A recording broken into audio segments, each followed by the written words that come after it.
Hello, good evening everyone. I'm Dinalis Pinasada. Ah, ang aking topic po today is culture. Ano nga ba ito? Bakit nga ba nagmamatter ito? And paano nga ba na-shape ang ating evaluate nito? Ano nga ba ang culture? Culture is the way of life of group of people. It includes our belief, values, tradition, and language. Even that we eat every day. So, culture influence how we act, think, and interact with others. Sample po ng culture, tradition. Ano nga ba yung tradition? Fiesta, family gatherings, and rituals.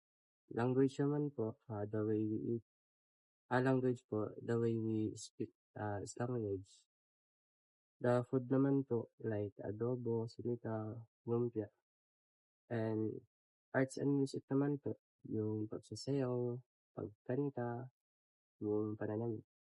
And the value naman po, the way we respect elders, hospitality, and bayanihan. Well, school tools important to us. It gives us identity, it connects to us our history and community. Culture makes us unique, but also connects us with others. Personal insights. My culture influences how I talk, what I value, and how I treat people.